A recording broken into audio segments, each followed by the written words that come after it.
રામ રામ દોસ્તો, ગઈકાલે રાજુ કરપડાએ જાહેરાત કરેલી પત્ર મૂકીને કે મેં આમ આદમી પાર્ટીમાંથી રાજીનામું આપ્યું છે, એના બધા હોદ્દા ઉપરથી રાજીનામું આપી દીધું છે અને આવતીકાલે એ પ્રેસ કોન્ફરન્સ કરવાનો હતો, એટલે કે આજે પ્રેસ કોન્ફરન્સ થવાની હતી. તો આ ગઈકાલે જાહેરાત કરી અને આજે પ્રેસ કોન્ફરન્સ કરી, એના વચ્ચેના ગાળામાં દલાલ મીડિયા જે છે દોસ્તો, ગોપાલ ઇટાલિયાની ખોળામાં બેસીને જે વાર્તાઓ બનાવવાનું કામ કરે છે ને, એ હરામખોરોએ ગેંગોએ એ ચાલુ કરી દીધું ખોટી અફવાઓ ફેલાવવાનું. એમાંય પ્રશાંત દલાલ કરીને એક વ્યક્તિ છે જે પહેલાં લતીફ ને દાઉદ ને આવા બધાની વાર્તાઓ બનાવીને ફેમસ થઈ ગયો છે. અત્યારે તો એવા ગુંડાઓ રહ્યા નથી, એટલે ગોપાલ ઇટાલિયા જેવા ગુંડાઓનો ડાબો હાથ બની ગયો છે. ગોપાલ ઇટાલિયા વગાડે એટલે આ પ્રશાંત ધોવાનું કામ કરે છે. અત્યારે એણે ગઈકાલે એટલો ભયંકર વિકૃત માનસિકતાની ભેળસેળ સાથેનો એણે વિડીયો મૂક્યો દોસ્તો. એણે આ રાજીનામા પાછળ ભાજપ સરકારને જ ગાળો ભાંડતો હતો અને એને જ જવાબદાર ઠેરવતો હતો. જ્યારે આજે ખુદ રાજુ કરપડાએ પ્રેસ કોન્ફરન્સ કરી અને જે સાત્ય હકીકત કીધી છે ને, એ આપણે સાંભળીએ. આની જગ્યાએ કોઈ પણ હોત ને દોસ્તો, કોઈ પણ હોત ને આની જગ્યાએ આટલું વીતે ને, તો એ વ્યક્તિ આટલું સહન કર્યું ને, એ જ બહુ મોટી વાત કહેવાય. ચાલો આપણે પહેલા પ્રેસ કોન્ફરન્સ સાંભળી લઈએ. મૂળમાં જઈએ તો રાજુ કરપડાની શરૂઆત ક્યાંથી થઈ? તો 2017-18 થી ખેડૂત એકતા મંચના બેનર નીચે મેં જાહેર જીવનની શરૂઆત કરેલી. ત્યારથી ખેડૂતોના મુદ્દે લડવાનું ચાલુ કરેલું. 2021-22 આમ આદમી પાર્ટીમાં જોઈન થયો. ત્યાં પણ ખેડૂતોના મુદ્દે જ હું લડીશ આવી શરતથી જોઈન થયેલો. 2025ના એન્ડ સુધી, એટલે કે હળદરની ઘટના સુધી આમ આદમી પાર્ટીમાં પણ રહીને ખેડૂતો માટે મેં કામ કરવાના તમામ પ્રયત્ન કર્યા. આ સમયગાળા દરમિયાન ક્યાંક ને ક્યાંક જ્યારે હું બિન રાજકીય રીતે ખેડૂતો માટે અવાજ ઉઠાવતો, ત્યારે પણ ખેડૂતોને પાક નુકસાનનું વળતર અપાવવામાં, જમીન સંપાદન થતી હોય તો યોગ્ય વળતર અપાવવામાં, હાઈ ટેન્શન લાઈન નીકળતી હોય તો એના માટે પણ લડાઈ લડ્યા. કચ્છમાં પણ લડ્યા છીએ, મોરબીમાં પણ લડ્યા, હળવદના ખેડૂતોને ન્યાય અપાવવા માટે લડ્યા, સુરેન્દ્રનગરના ખેડૂતોને 2018 થી 25 સુધીમાં પાક નુકસાનનું વળતર 5 વખત અપાવવામાં સફળતા મેળવી. મૂળી તાલુકામાં સિંચાઈનું પાણી સ્કાવરવાલ ખોલાવવા માટે સતત સંઘર્ષ કરી અને 3 વર્ષના અંતે સ્કાવરવાલ ખોલાવવામાં સફળતા મળી, જેના કારણે દર વર્ષે અત્યારે તળાવો ભરાય છે.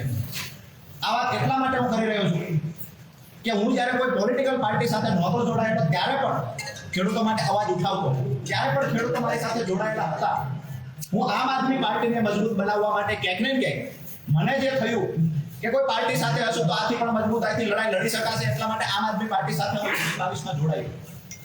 પરંતુ 5 વર્ષના સંઘર્ષ પછી છેલ્લે જ્યારે હળદરની ઘટના ઘટી, તો મને થયું કે ખરેખર દિવાળીએ ખેડૂતો, નવા વર્ષમાં જે ખેડૂતો જેલમાં હતા, ખેડૂતોની સાથે હું પણ જેલમાં હતો, કરતા પ્રથા નાબૂદ કરાવવાની લડાઈ, ક્યાંક ને ક્યાંક લડાઈમાં સફળતા મળી.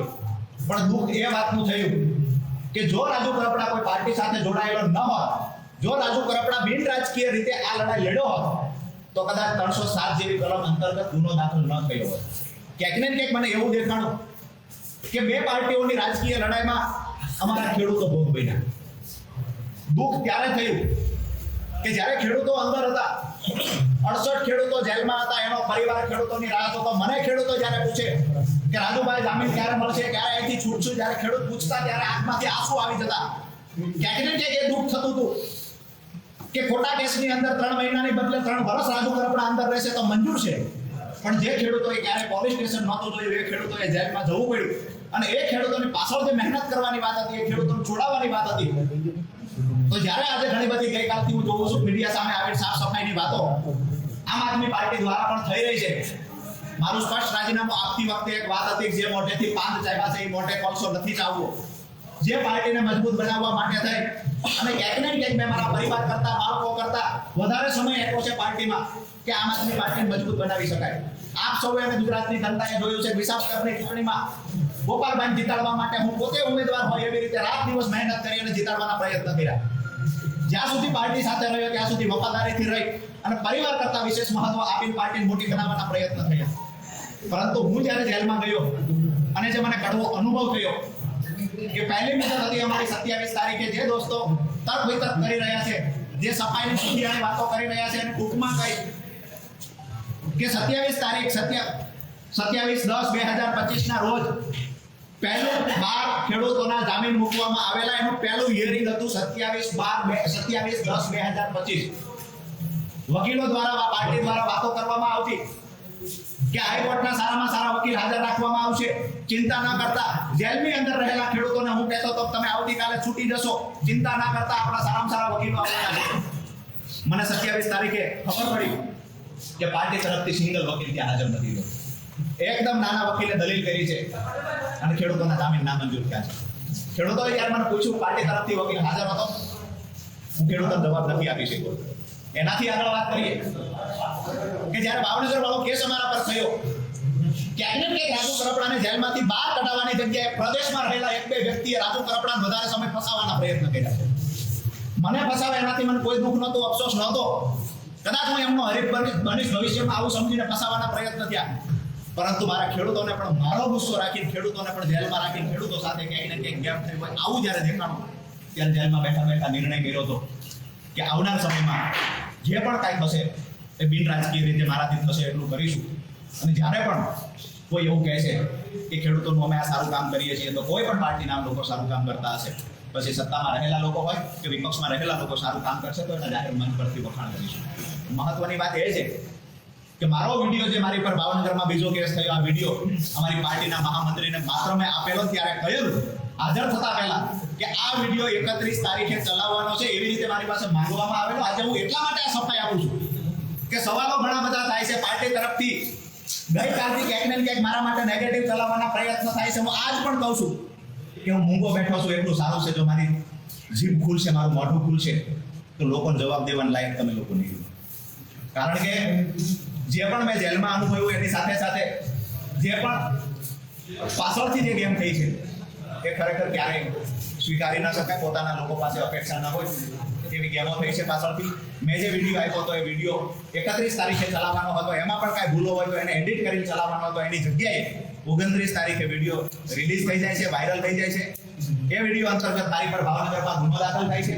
એ ગુનો દાખલ થયા પછી મને 11/11/2025 ભાવનગર લઈ જવામાં આવે છે. ત્યાર પછી બીજા દિવસે મારા પરિવારને કહેવામાં આવે છે કે ગુનામાં જામીન મળી ગયા છે. હું સતત વારંવાર કહેતો રહું છું મને જામીન મળી ગયા હોય તો અહીંયા બીડો જમા કરાવો. મને 30/11 ખબર પડે છે કે એમાં જામીન નથી મળ્યા, પાર્ટી ખોટું બોલી રહી છે. મેં કહ્યું હવે ફરીવાર સેશનમાં જામીન મૂકો. સેશનમાં જામીન મૂક્યા. 4/12/2025 જામીન મૂક્યા. 4 મુદતો પડી 18 તારીખ સુધી, એટલા માટે કે અમારા તરફથી કોઈ વકીલ ત્યાં હાજર નહોતો. વિષય એ છે કે કાયદાની વાતો કરી, કાયદા કથાઓની વાતો કરી અને લોકોને સલાહ આપનાર વ્યક્તિ જ્યારે પાર્ટીના પોતાના પરિવારના લોકોને જ્યારે કાયદાકીય રીતે માહિતીની જરૂર હતી, કાયદાકીય સલાહની જરૂર હતી, ત્યારે મૌન થઈને બેઠા છે. ક્યાંક ને ક્યાંક વધારે સમય અંદર રહ્યા હોય તો મને એવું દેખાય છે કે પાર્ટીના અમુક પ્રદેશમાં રહેલા લોકોની નિષ્ક્રિયતાના કારણે અંદર વધારે સમય રહેવું પડ્યું છે. જે મદદ કરવાની હતી ત્યાં મદદ કરવાની જગ્યાએ કંઈક ને કંઈક નુકસાન કર્યું છે. એટલે મેં નક્કી કર્યું છે કે બે રાજકીય પાર્ટીઓની લડાઈમાં ખેડૂતોના થતા કામ અટકી રહ્યા છે તો બિન રાજકીય રીતે ખેડૂતોની સાથે રહીએ અને આવનાર સમયમાં ખેડૂતોના કામ કરીએ. વિષય એ છે કે કોઈ લોકો ગઈકાલથી એવું પણ ચલાવે છે કે રાજુ કરપડા ઉપર કોઈ એક કેસ છે, 2 કેસ છે, જેના કારણે રાજુ કરપડા ડરી ગયા. આ કેસ 10 વર્ષ જૂનો કેસ છે અને ત્યાર પછી હું જાહેર જીવનમાં આવ્યો ધમકાની ચોટ પર હળદરના કાર્યક્રમ સુધી હું લડ્યો છું.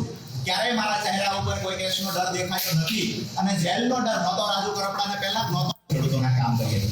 વિષય એ છે કે કોઈ લોકો ગઈકાલથી એવું પણ ચલાવે છે કે રાજુ કરપડા ઉપર કોઈ એક કેસ છે, 2 કેસ છે, જેના કારણે રાજુ કરપડા ડરી ગયા. આ કેસ 10 વર્ષ જૂનો કેસ છે અને ત્યાર પછી હું જાહેર જીવનમાં આવ્યો ધમકાની ચોટ પર હળદરના કાર્યક્રમ સુધી હું લડ્યો છું. ક્યારેય મારા ચહેરા ઉપર કોઈ કેસનો ડર દેખાયો નથી અને જેલનો ડર નહોતો રાજુ કરપડાને પહેલા નહોતો આવનાર સમયમાં. હું આજે પણ કહું છું કે જ્યારે ખેડૂતો પર અન્યાય થશે તો બિન રાજકીય રીતે આંદોલન રાજુ કરપડા કરશે. જ્યારે પણ ખેડૂતોનો અવાજ આવશે કે અહીંયા અમારે મદદની જરૂર છે, તેને ખંભે ખંભો આપવાની તૈયારી રાજુ કરપડાની છે. અને જે લોકોને ડર હતો કે આંદોલન દરમિયાન કેસ થશે એ લોકો તો હળદરથી આવવાથી દૂર રહ્યા છે. અમે ખેડૂતોને કમિટમેન્ટ આપ્યું તો હું હળદરમાં આવીશ અને હું એમ. તો જોયું દોસ્તો, રાજુ કરપડાની ગેમ કોણે કરી એણે ખુદ જાતે જ કીધું છે. અને રાજુ કરપડા આ પ્રેસ કોન્ફરન્સમાં બોલે છે કે કેટલાક દલાલ પત્રકારો, દલાલ નથી બોલતો, દલાલ મારા તરફથી શબ્દ છે, પણ કેટલાક પત્રકારો એમ કહે છે જૂના કેસમાં ભીહ આવીને એટલે રાજુ કરપડાએ આવું કર્યું. રાજુ કરપડાએ કીધું એવું કાંઈ જ નથી, હું કોઈ કેસથી ડરતો નથી, પણ કોઈ ગમે એટલા કેસ થઈ જાય તો પણ તમે પાર્ટી તરીકે એક ફેમિલી તરીકે તમારે એની સાથે ઊભું રહેવાનું હોય, એના બદલે સૌથી પહેલા આ હરામખોરો ભાગી ગયા છે. એક પણ વ્યક્તિ મળવા નથી ગયો રાજુ કરપડાને, એક પણ વકીલ એને છે ને આપ્યો નથી. 63 જેટલા ખેડૂતો 68 જેટલા ખેડૂતો અંદર હતા, એને બિચારાને રોજ એ વકીલો માટે એ કહેતો હતો કે પાર્ટી કોઈ સારા વકીલો મોકલશે. એક પણ વકીલ મોકલ્યો નથી. આટલી નીચ કક્ષાનો આ હરામખોર ગોપાલ ઇટાલિયા છે, જે ચૈતર વસાવા અંદર ઘૂસી ગયો તો એને કે મારી ગાડી અંદર જવા નથી દેતા, આવી બબાલ કરી અને ઘૂસ્યો તો અંદર. તો અહીંયા રાજુ કરપડાને ભાઈ મળવા જવું હતું ને. અરે ત્યાં સુધી કે રાજુ કરપડાની ફેમિલી, એના ફાધર વાત કરે ગોપાલ ઇટાલિયાને તો કે અમારે 70 કામ હોય, અમને એવો ટાઈમ નથી તમારી માટે. આટલી નીચતા કોઈ કરતું હોય તો પછી આ પ્રશાંત દલાલ જેવા પત્રકારો કેમ ચૂપ છે? કેમ ગોપાલ ઇટાલિયાને પૂછતા નથી કે આ તમારો ગાણો દાજી ગયો છે? આટલી દલાલી શું કામ કરો છો પ્રશાંત દલાલ? તમારે નવજીવન જેવું ગાંધીજીનું આપેલું છે એને દલાલીમાં ફેરવવાના ધંધા બંધ કરી દેવા જોઈએ. કાલે તમે જે વાર્તાઓ બનાવી છે એના માટે તમારે માફી માંગવી જોઈએ. ખોટા આક્ષેપો કોઈ પાર્ટી ઉપર કર્યા છે અને જે સત્ય હકીકત જે તમને જણાવવામાં આવી છે એ તમે નથી જણાવી. આટલી બધી દલાલી, કેટલા વિકૃત માનસિકતાનો થઈ ગયા છે પ્રશાંત દલાલ.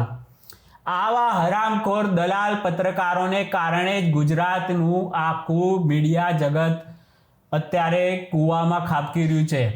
આ પાછા પત્રકારને અમુક સ્વમાન જેવા લોકો ભીષ્મ પિતામહનો દરજ્જો આપે છે.